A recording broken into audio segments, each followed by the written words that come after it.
A prática de atividade física diária já faz parte da minha rotina há muitos anos e eu gostaria de compartilhar aqui recentemente o que aconteceu durante um dos treinos que eu fui fazer. Recentemente eu acabei mudando um pouco a característica dos meus treinos e comecei a frequentar uma aula de jumping, que é aquela aulinha onde a gente fica pulando em cima de uma pequena cama elástica durante um período aproximado de 30 a 50 minutos, durante as músicas. É uma aula assim que eu tô gostando bastante, inclusive, e que exige bastante, bastante preparo físico, fortalecimento muscular e condicionamento cardiovascular também. E o que aconteceu nessa aula que eu gostaria de compartilhar com vocês? Teve uma aluna, devia ter por volta dos seus...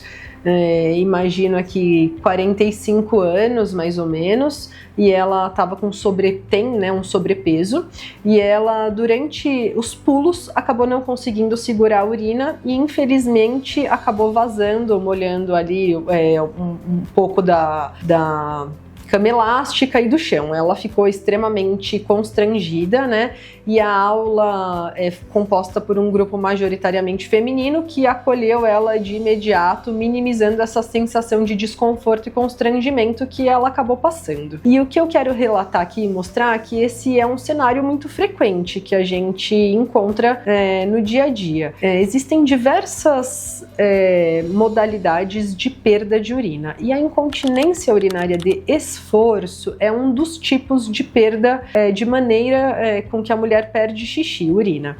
E o que acontece aqui? Muitas coisas acontecem ao longo da vida e com o corpo da mulher que favorecem o desenvolvimento da incontinência urinária de esforço. Então, o envelhecimento, a diminuição da produção hormonal, múltiplas gestações, o ganho de peso, tudo isso favorece o surgimento da incontinência urinária de esforço. A gente tem a bacia, esse osso aqui embaixo, que ele é assim, ele não tem uma membrana, uma barreira óssea que segura e que dê suporte para os órgãos abdominais. O que faz a sustentação dos órgãos lá dentro é a musculatura do assoalho pélvico.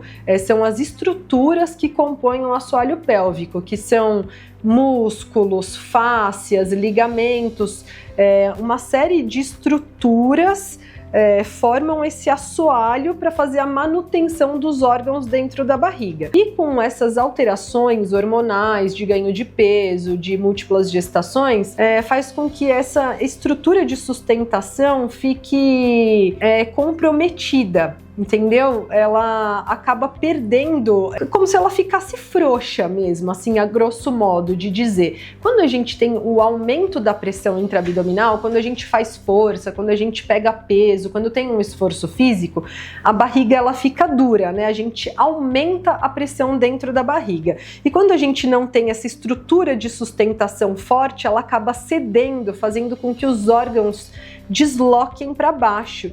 E essa hipermobilidade do canal da urina, por conta desse deslocamento dos órgãos, faz com que vaze xixi. E é aí que acontece a incontinência urinária de esforço. Então, essa é uma condição que ela é multifatorial.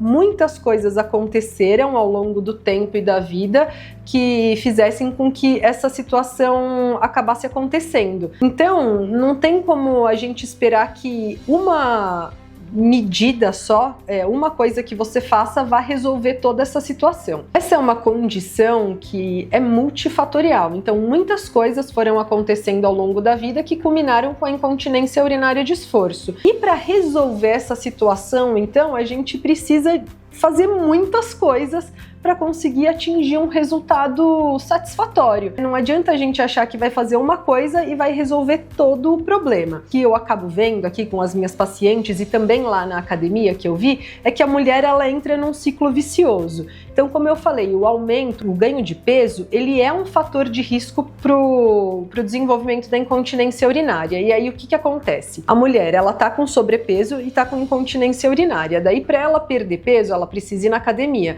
Só que daí ela vai na academia e perde xixi. Daí ela não consegue perder peso, porque quando ela vai na academia, ela perde xixi e aí ela fica constrangida.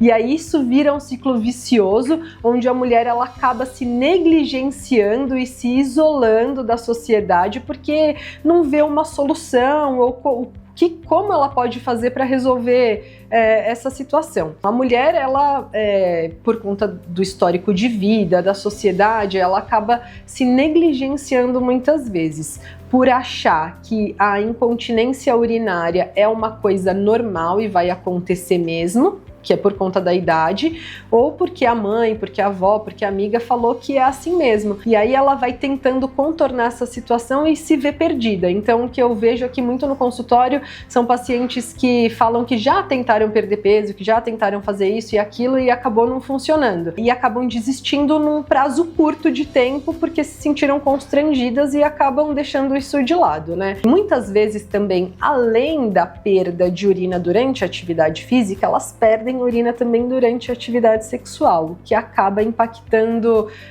de maneira direta no relacionamento. Então, o que eu quero dizer aqui é que a gente tá junta e que existe uma maneira de contornar toda essa situação, que existe uma abordagem que a gente tem, né, para fazer com que a gente melhore essa condição de perda de urina enquanto faz atividade física, enquanto perde peso, enquanto faz tudo. É um tratamento multifatorial. A gente precisa de muita dedicação, muito empenho para que a gente consiga atingir um resultado satisfatório. E é sim possível corrigir isso. Como é que a gente faz, então, aqui? Vou citar como é que é feito o tratamento de incontinência urinária. Primeiramente, a gente tem as medidas comportamentais, então a gente precisa minimizar inicialmente essa perda de urina. E como é que a gente faz? Toda vez que você for fazer atividade física ou que for ter relação sexual, tem que esvaziar a bexiga antes.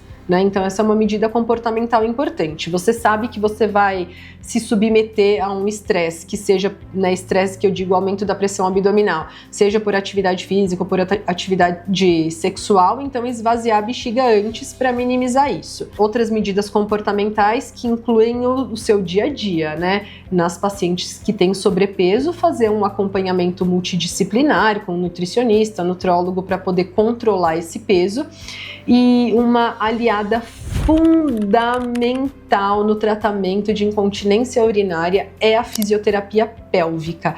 É um tratamento direcionado e especializado para o fortalecimento da musculatura do assoalho pélvico, porque de nada adianta a gente perder peso, fazer cirurgia, se a gente não melhorar a sustentação desses órgãos, melhorar a musculatura do assoalho pélvico. Então é imprescindível o tratamento com a fisioterapia pélvica. Como eu tô aqui ilustrando casos, eu vou contar mais um caso dessa semana, que eu queria até ter gravado a paciente falando. Eu atendi uma paciente que chegou para mim de 64, 65 anos, já menopausada, então já com essa queda hormonal, onde ela tinha sido submetida à cirurgia de sling, que é a telinha que a gente coloca ao redor do canal da urina para tratamento da incontinência urinária. Então ela já chegou nesse cenário onde ela já é menopausada, não tinha um sobrepeso importante, então não tinha essa questão de peso, mas já tinha tido filhos, já tinha tido algumas gestações e já tinha sido submetida à cirurgia de sling há 2 anos. E aí ela chegou lá no consultório, não fui eu que operei, mas ela falou assim: olha, doutora, eu sei que você é especialista nisso, que você trata as mulheres com incontinência urinária, eu te acompanho, e eu vim aqui porque a minha cirurgia foi mal feita. Então eu operei faz 2 anos e eu continuo perdendo xixi, e eu gostaria que você me operasse de novo. E aí, tudo isso que eu falei aqui, eu expliquei para ela, e a medida inicial foi encaminhar ela para fisioterapia pélvica. E ela falou assim para mim: mas eu já faço pilates, que isso também acontece bastante, uma mulher ativa. Aí eu falei para ela: olha, o pilates é uma excelente modalidade de atividade física, mas ela não é direcionada para o fortalecimento da musculatura do assoalho pélvico. Eu vou te passar aqui essa colega que trabalha comigo junto, e você vai lá fazer essas sessões de fisioterapia pélvica e depois você volta aqui. E aí ela seguiu as orientações e ela chegou na consulta, assim, até emocionante de falar, porque ela falou assim pra mim: faz mais de 6 anos que eu não vivo o que eu tô vivendo agora. Eu não preciso usar nenhum absorvente e não tenho medo de tossir e nem de pegar nenhum peso e de fazer as coisas do meu dia a dia. E a única coisa que eu fico chateada é de nunca ter escutado que eu poderia ter feito fisioterapia pélvica, e ter essa melhora é importante, porque a única coisa que me deixa triste, apesar de estar boa hoje, é de não ter pulado corda com a minha neta há 6 anos atrás, e hoje eu sei que eu consigo fazer isso. Então, o tratamento multidisciplinar, ele é fundamental para um resultado satisfatório da incontinência urinária. Então, você mulher que está se vendo numa situação onde você não sabe o que fazer porque está perdendo urina, saiba que isso não é normal, que tem solução e que existe uma equipe pronta e especializada para te ajudar a vencer essa dificuldade.